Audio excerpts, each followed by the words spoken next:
Welcome to High Point University's How to Land That Job series, part of HPU's commitment to fostering life skills and preparing students to render value in the global marketplace. Today's episode features William Kennard, High Point University's Global Leader in Residence and former U.S. Ambassador. Please welcome Mr. Kennard. Thank you very much.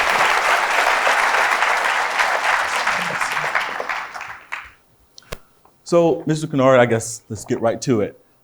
I know you've been back and forth in the public and private sector. You've gone from private equity firms to think tanks, to federal commissions, and then back to the private sector, founding and chairing several successful companies. What is some advice and strategies you would give undergraduate students and recent graduates who are actively seeking job and internship opportunities in both sectors? I know I'm a double major in entrepreneurship and political science, so I can definitely relate to that. Well, it's there's no formula for it other than you have to figure out what you really want to do with yourself. It took me a while to figure that out, quite frankly. So, my counsel to some of the young people who are here is if you don't know exactly what you're going to do, don't sweat it too much because it takes a while to figure it out. And that's okay. But in my case, I had sort of a vague notion that I wanted to do something at the intersection of communications policy and law and business. And I identified some people early on in my career who were interesting to me that I kind of emulated and was lucky that they hired me. So I've been very blessed. I got lucky. That's awesome stuff. That's great stuff for me to hear, especially. Moving from that, within both your public sector and private sector roles, you've had a hand in deciding what government regulations should be in effect regarding businesses and what businesses should do to maneuver those regulations, serving as board of directors, chair, AT&T, and on the board of Ford Motor Company. What effect does government have on innovation? And what is the role do you think government should play in nurturing those ideas and innovations in its citizens? Well, it's sort of a complicated question. I don't want to be glib, but government can have both a positive role and a not so positive role, particularly with respect to technology. I was very fortunate because I got involved with communications policy as a student in college. And this was a time when nobody was interested in this. This was pre-internet. There were a handful of us who got interested in communications policy. In my case, it's because I took a course.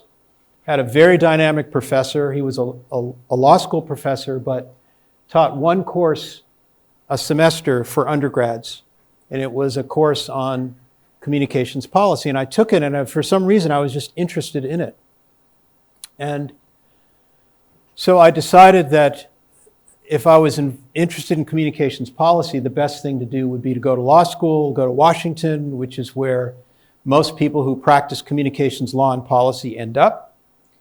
And here's the lucky part. It was completely unpredictable, but in a fairly short period of time, I ended up as chairman of the Federal Communications Commission, literally at the dawn of the information age, right? This is when the internet was being commercialized. People were discovering how to go online with dial-up internet. You're too young. You don't remember dial-up internet. And people were getting their first phones, their Blackberries and their 2G flip phones. And I was then young, new chairman of the FCC. But to answer your question about government policy, one of the things that we did, and I say we because it was the policy of the Clinton administration where I served, is that we understood that there was this nascent technology bubbling into the economy called the internet. And we decided that we were going to give it space to grow unfettered by regulation. And it wasn't an easy question at that time because a lot of the big incumbent companies, including AT&T, where I'm involved now, basically wanted to own it and control it. They saw the potential as well. But we decided that we were not going to regulate it. We were going to allow it to grow relatively unfettered. And as I look back on my career, if I had one decision that I made and participated in, really, that had a profound influence on the economy, it was that one.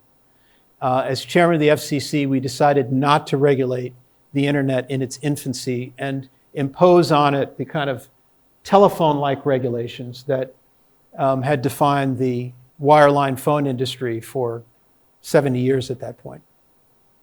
Absolutely. And talk a little bit, if you will, about sort of the opposition that you faced, if any, when you came to that decision within the administration. Well, there are a lot of people who felt that the internet, because it ran on the phone network, should be regulated like a phone service. But we recognized that there were a lot of really innovative companies, primarily coming out of Silicon Valley, that wanted to do interesting, innovative things with this technology. And that if we imposed what's called Title II regulation on the internet, it would probably kill it in its infancy. So we decided that we would allow it to grow unfettered, and it did. It changed the world. And we also set the stage for international regulation of the internet that followed, which allowed it to grow much faster globally than probably it otherwise would have if it was classified as a traditional phone service. Absolutely. Well, during your time as Federal Communications Commission Chairman, you focused on initiatives to advocate for the people at risk of, quote, being on the wrong side of the digital divide. What does that really mean, to be on the wrong side of the digital divide? And what are some of the consequences that you aim to avoid? Well, the digital divide obviously still exists. We still have challenges. But when I became chair of the FCC, I was the first African American ever to hold that position. And I felt that it was important that we find ways to use technology to bring the country together. And that meant that everybody had to have access to it.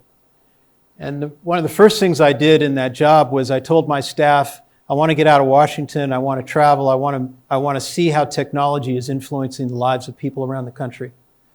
So I visited Indian reservations and inner city schools, and I got to know people with disabilities and the challenges they faced in trying to get access to these burgeoning new networks that were starting to change the world. And from that, we developed a number of policies to try to make technology more accessible to people. Look, we're still struggling with it. During the pandemic, it was heartbreaking for me to see that some 17 million school children around the country who couldn't do homework remotely because they didn't have access to broadband. It's a problem that still vexes us today, but we've made a lot of progress. And what's significant is that it's now part of our public policy to make sure that this technology reaches everyone. In the most recent infrastructure legislation that was passed, Congress allocated $65 billion to close the digital divide. It's the most amount of federal funding that's ever been devoted to this effort. And hopefully we're on a pathway to bring high-speed broadband networks to rural communities and communities where they're challenged to afford broadband. So we're making progress, but the point is it's an ongoing challenge. Technology changes, new networks arise, and you have to always address the issue. Absolutely. In addition to giving our students guidance on how to land that job, we also wanted to use this Q&A session to focus on how to communicate effectively. That's in our social lives, in our professional lives, and across various mediums, including the internet. Mr. Kennard, as our FCC chairman, you were adamant about government regulators like the FCC practicing vigilant restraint when dealing with broadband networks and this new thing called the internet. What were some of the factors that led to your decision to not push policy to regulate access? Well, I think I answered your question in part earlier, where I just didn't see that this technology could reach its full potential if we threw a mass of regulations on it.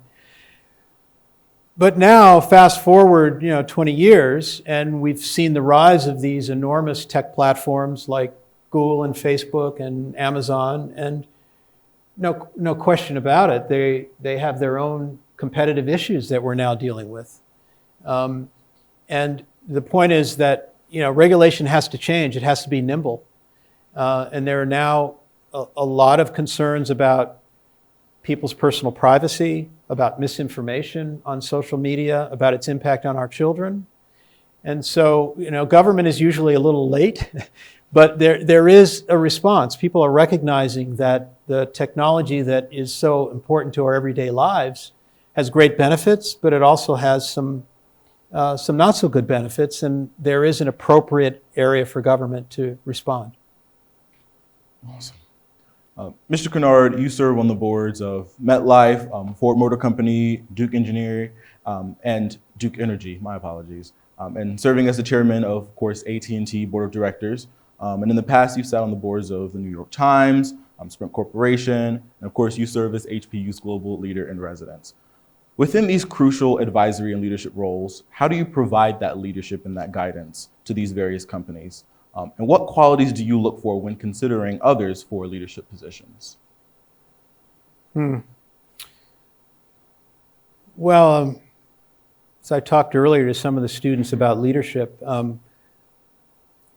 I've found over the years that the leaders that I respect and emulate the most are the ones that are humble, that see that leadership is about, it's really an act of service to others, to figure out how you can empower people to be the best that they can be. And the best leaders I've seen are not about themselves, they're about the team, about figuring out ways to tap into the talents of other people.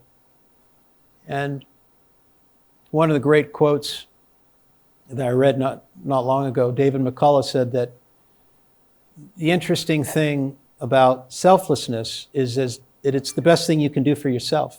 So when you learn that as a leader, to unlock the potential of others, it all comes back to you because you get people who are devoted to you, loyal to you, and want to achieve the vision that you lay out. So I try to be humble.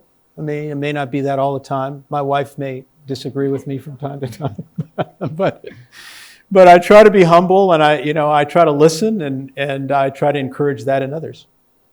Absolutely. Well, let's talk about 5G. For those of us who aren't as familiar, can you explain its importance and why telecommunication companies are racing for it now? Is it really a race? And how crucial is this tech standard for the United States? What does it mean for our workforce? Oh, 5G is definitely a race. As chairman of AT&T, I'll tell you, every day we're looking to see where Verizon and T-Mobile are in deploying 5G networks across the country. But beyond the economic benefit of the carriers, it's really important to the country.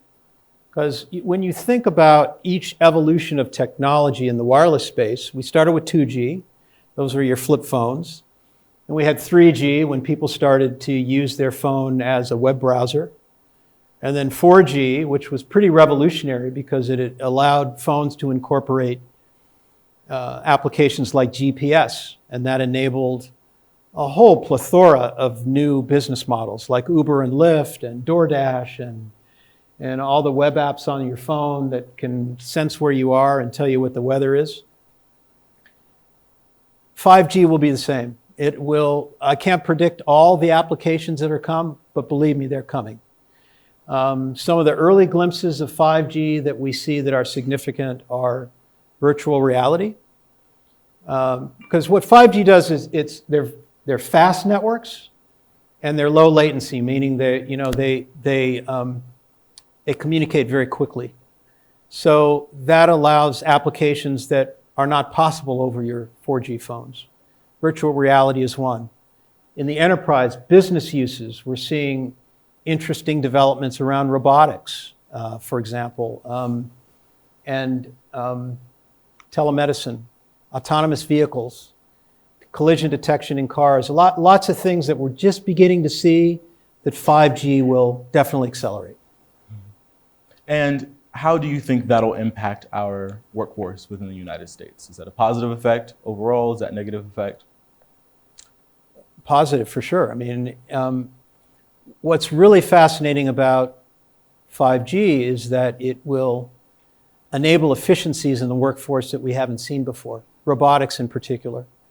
But and autonomous vehicles. But on the other side of that, it's, technologies create dislocations. So for example, when long-haul trucking goes autonomous, there's 3 million truck drivers in America who depend on those jobs.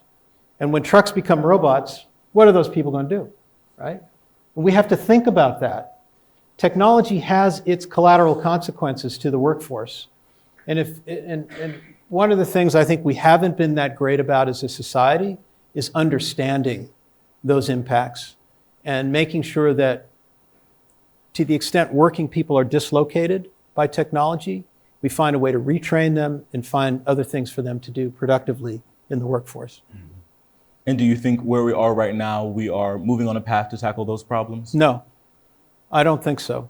And I think that's why you have a lot of despair and economic insecurity in the country. There's a lot of people who have been dislocated by globalization, people in factories, for example.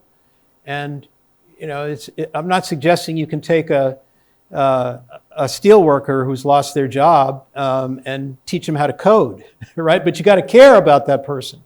You got to figure out how they're going to have an income going forward and how they're going to work and support their family and have the American dream. And I think we as a society, as a government, this is not a partisan complaint. Both parties are responsible for this. We have not done a particularly good job about that. And it's why there's so much economic insecurity in our middle class today and why people are feeling nervous about it, understandably. Wow. Mr. Kennard, you served as U.S. Ambassador to the European Union from 2009 to 2013, where you were tasked with communicating between these different nations and different leaders. What skills do you think are necessary in communicating across various cultures and diverse backgrounds? I think it's a lot of it is fundamental of human communication, listening to people, trying to be compassionate, understand their needs. But when you're working internationally, there's also a cross-cultural dynamic that is different. People, I'll give you an example. When I first arrived in Europe and started doing business there, I noticed that in many countries in Europe, people have a different convention about how close they are to you when they speak. And they get a little closer to you. And I kept backing up.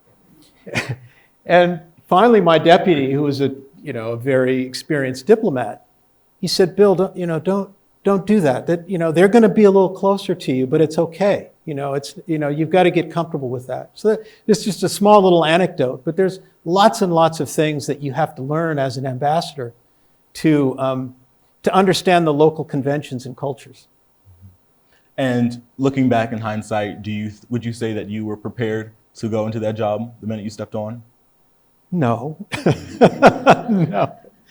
The interesting thing about our diplomatic service, which is different from almost every other country in the world, is that we have about a third of our ambassadors are what are called non-career ambassadors. They're political ambassadors. They get the job because they're a friend of the president, they're a fundraiser for the president, and other countries don't have this core of ambassadors, if you will.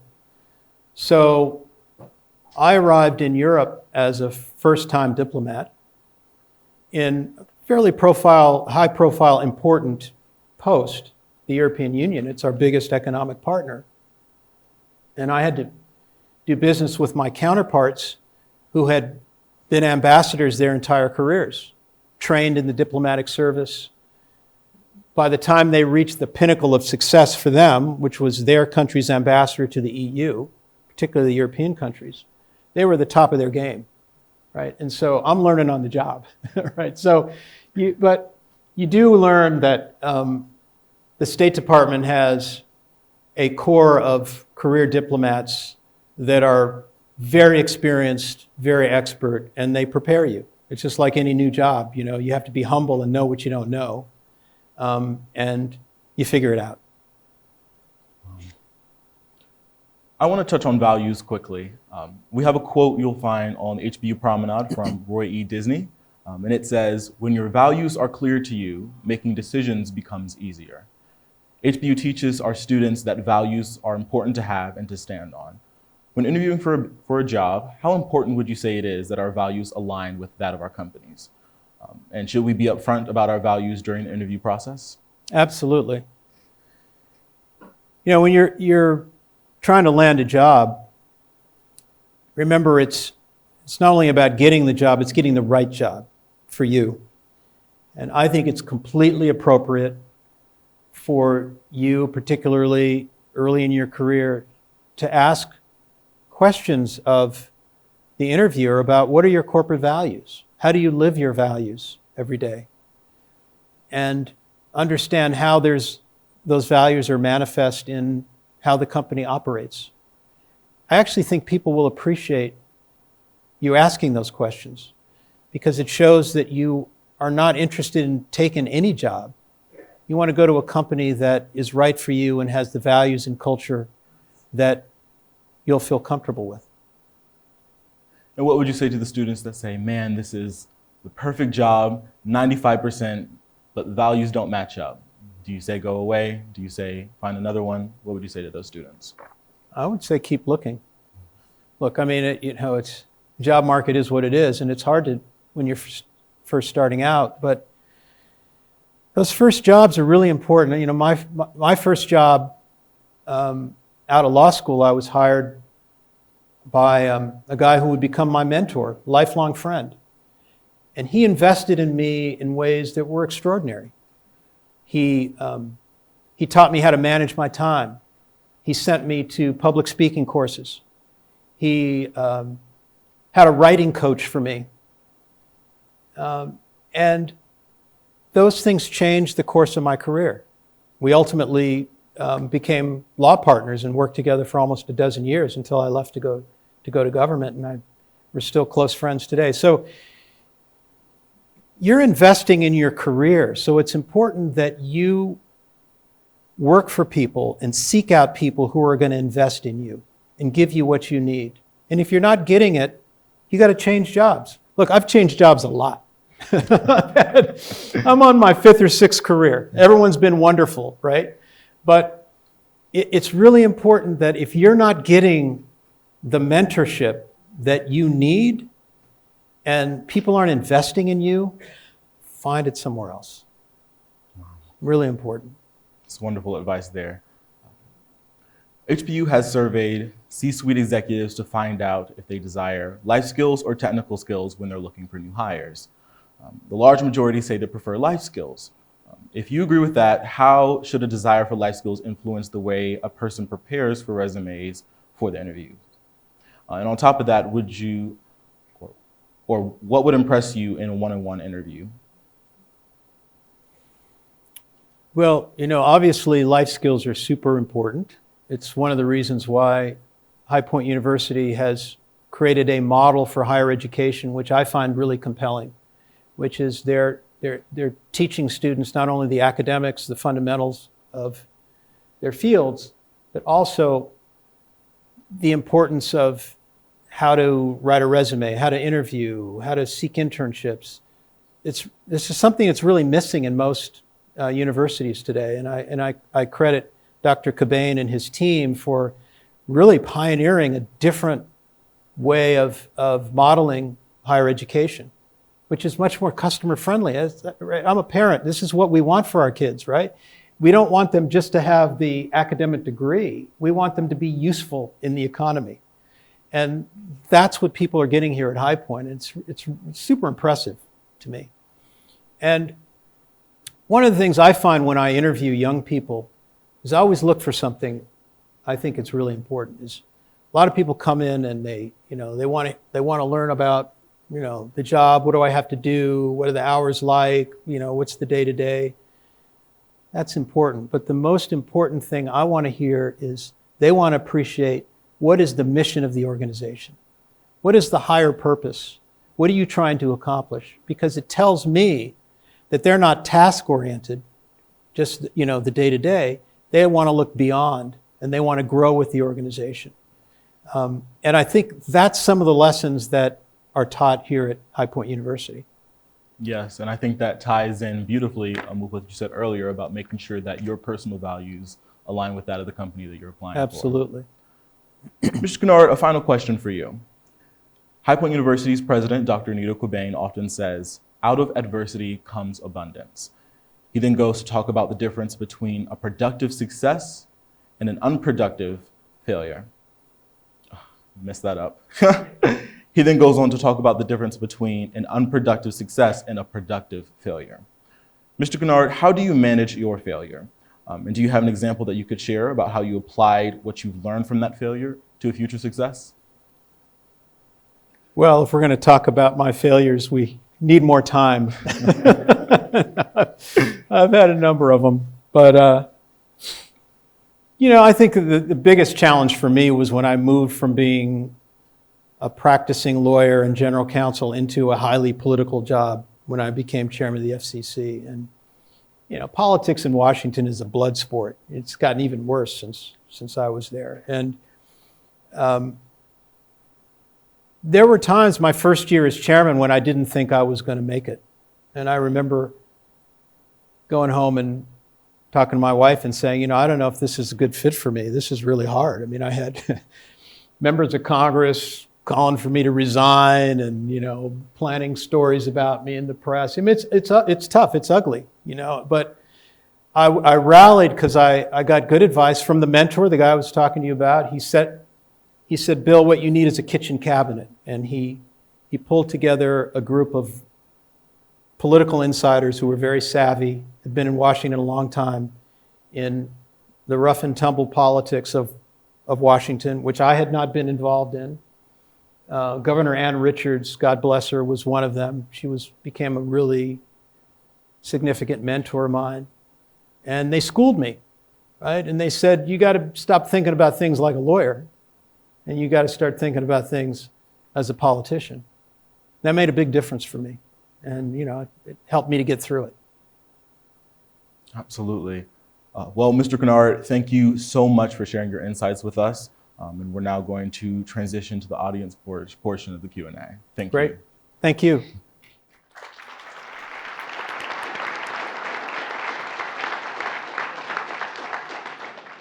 If you guys have questions for Mr. Kennard, you can line up over here and use this microphone so that everyone can hear the question in the room. Thank you.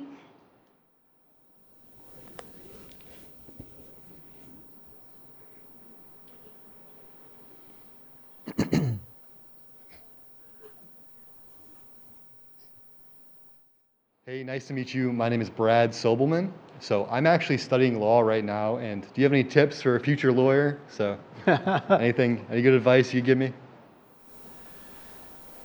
Well, I got to tell you, when I first started practicing law, the first few years, I just hated it. I mean, it was really hard. I was doing litigation, and I was, writing briefs, staying up all night, and I realized that probably wasn't the line of work in law for me. So I transitioned to transactional work, doing business transactions for people, and I liked it a lot more, and it frankly kept me in law. So, I guess the advice I'd give you is law is a big, vast ocean of different things to do. And if you find that you're not that interested in initially what you're doing, you move around, try different things. I haven't practiced law in many, many years, but I cherish my legal background. It's great training. So whether you decide you want to spend your life as a lawyer or not, the time you're investing in it is time well spent. So good luck to you. All right, thank you. Good afternoon. This is an antitrust question. Back in the 1990s, AT&T broke up, and what we have today could be in relation to what that was all about. Do you believe that the technology companies today have too much power? It's relatively in too few, a lot of power in few hands, and that needs to be broken up today? Yeah, that's a really interesting and topical question. I'm not sure if breaking them up is going to solve the problem necessarily, and it's a very hard thing to do. There are a number of different proposals that have been cast around, and technology problems have different issues. There are privacy problems, think Facebook. There are competition problems, think Amazon, dominating e-commerce, and there are different solutions that, are apt. And just saying breaking them all up is not necessarily the best way to handle it. I do think one interesting development just this week around privacy is interesting because, a lot of people are very concerned about their personal data being used by these big tech companies. Well, Apple, which has, I think, an admirable policy of protecting their consumer privacy, they're not in the advertising business, reason they can do it, they decided recently that they're going to allow all of their iPhone users to decide that they don't want to be tracked by advertisers. Okay, this happened about a quarter ago. Yesterday, Facebook announced earnings, and their market cap dropped $237 billion. Primarily because a majority of iPhone users decided that they don't want to be monetized by advertisers. We've all had this experience. You go online, you look at some shoes you might order, and for the next 2 weeks, every time you go online, you get a shoe ad. It's annoying and intrusive. What's happening with Apple is that's a market response to that. Customers are saying, we don't want that. And I think that we ought to look to see whether there are some market-friendly responses to some of the challenges that people face online. I haven't thought enough about whether breaking them up is really the appropriate outcome. I know it's not very feasible. That's a government approach, correct? If you try to break them up, an antitrust type Yes. of angle, Yes. Because it alludes earlier to what you said. Your success and what you did when you started with the FCC, you stayed out of the picture. Government stayed out of it, and that's how we grew to one of the reasons why we grew today, where we are today. Yeah, but times change. One interesting thing that a lot of people are talking about with the tech platforms and antitrust law, which is kind of the root of your question, is, well, should we have allowed the tech platforms to gobble up their competitors? So, Facebook buys WhatsApp and Google buys YouTube. And so sooner or later, these emerging tech platforms that have the potential to be real competitive threats to these bigger platforms get gobbled up and they no longer exist. So there's an emerging body of antitrust law that says we're going to be much more vigilant with these acquisitions, whether we allow them or not. And I think that's probably a fruitful place to look to address the problem that you pose. Thanks.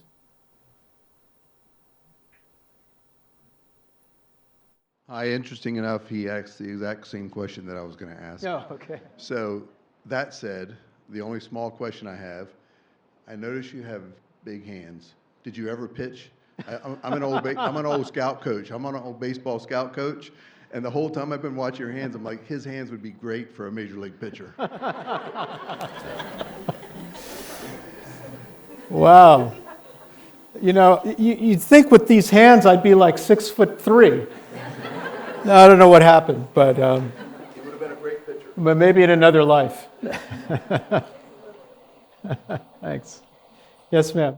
What was a habit that you formed when you were in our shoes that led you to your success today? Oh gosh, I don't know. I don't know. Yeah, I worked hard. I always had kind of a fear of failure, and that motivated me. I always have tried to be somewhat self-critical in a good way. For most of my life, I've kept a journal where I've, sort of written down my thoughts, and I go back and look at it, and oftentimes it's like things I screwed up and could have done better. And I think that's actually helped me over the years to, kind of relive some of the things I did wrong and self-correct a little bit. Thank you. Thank you. Well, thank you again, Mr. Kennard. It was great to have you here. It's a lot of fun. Thanks a lot. Thanks for coming.